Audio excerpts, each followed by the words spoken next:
The book of Ephesians is one of those books that is a lot of people's favorites. It's in the New Testament, and a lot of people really enjoy Paul, it seems, more than others.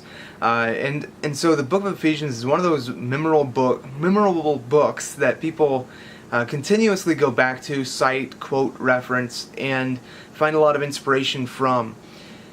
I find that when it comes to the book of Ephesians, one of the things that people often neglect is some of the deeper issues. So for example, if I were to ask you what the whole purpose of the book of Ephesians is, some people might be able to point out, and I've heard it said, that you've got the first 3 chapters of Ephesians is about theology, and this is kind of what we should believe, and the way that we should see the world. And then the next 3 chapters, so chapters 4, 5, and 6, are about lifestyle and kind of the way that we should interact with one another. And some even connect the two, not everybody, but some even connect the two and show, yeah, so the first 3 chapters are about theology, the next 3 chapters are about lifestyle, the theology is what influences the lifestyle, and so you've got the book going straight into it. It's a matter of bridging the gap between theology and life. And to some degree that's true, but I don't know, I just feel like the book of Ephesians has so many topics in it that aren't even spoken on so often. Like the principalities and powers we have in Ephesians 2, that the prince of this age, the one who's influencing us into darkness and what we came out of. You have in Ephesians 3 that we are supposed to be declaring or demonstrating the wisdom of God to the principalities and powers of the air. And of course you have at the very end of the book ends with us wrestling with the principalities and powers, that it's not of flesh, it's not that we're going after flesh and blood, it's not that we're warring against flesh and blood, it's the principalities and the powers of the air. And here is our battle attire. It's spiritual, it's not something that's physical. And so, I mean, I guess when I look at the book of Ephesians, I can't help but see the interaction that we have as spiritual people with the spiritual realm. I can't help but see in Ephesians 1, you have that we are in heavenly places, that God has blessed us in Christ in all heavenly places. And of course, it talks about how Jesus is seated in heavenly places at the end of Ephesians 1. And Ephesians 2, it goes straight into how we are seated with Christ in heavenly places. And this idea of being in heavenly places, it's a subject, it's a theme that goes throughout the whole book. And to then say that heavenly places is about like some beyond the clouds thing that maybe one day when we die we're going to go to, it just seems to negate what Ephesians is actually saying. Jesus sat down at the right hand of God, at the right hand of his Father in heaven, and that's the same place that it says that we are seated with him. And so currently, at this point in time, we're in heavenly places. And if we don't understand that Paul is a ex-Pharisee, he's a Jew, he's a studied man, he knows the Hebrew scriptures better than we do.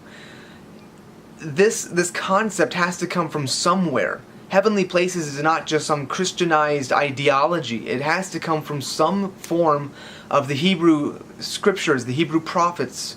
They had to have some understanding. And so what I look at here, I look back and I see Zion and how the psalmist speaks of Zion not just as a physical place. It's not just where the temple sat, but to understand that there was a tabernacle that Moses and the children of Israel built, and that tabernacle was patterned after something. That's what it says in Hebrews. And Hebrews, of course, is quoting Exodus 25, that Moses, I want you to build a tabernacle after the pattern that you see on the mount. And so Moses builds this thing according to what he saw. He was actually in an actual tabernacle with God. That the tabernacle that God has always dwelt in the heavenly places, this is what the physical tabernacle was patterned after. It's what the temple that sat in Moriah, that sat in Zion, this is what the temple was patterned after. And so the heavenly places, when we're talking about the temple, even at the end of Ephesians 2, when it talks about that the prophets and apostles are the foundation, that we're a building, that you have these ministries, if you will, and that God is working all of the body together into a building for God.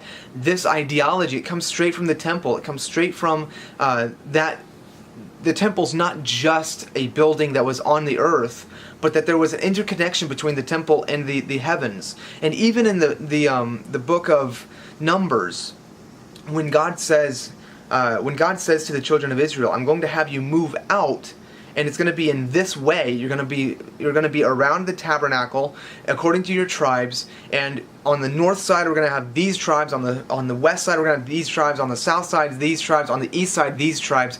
And I want you to be moving out in a certain way, and you're going to be in a certain formation. When you look at the animals that are associated with the tribes, such as the lion of the tribe of Judah, a lion represents Judah.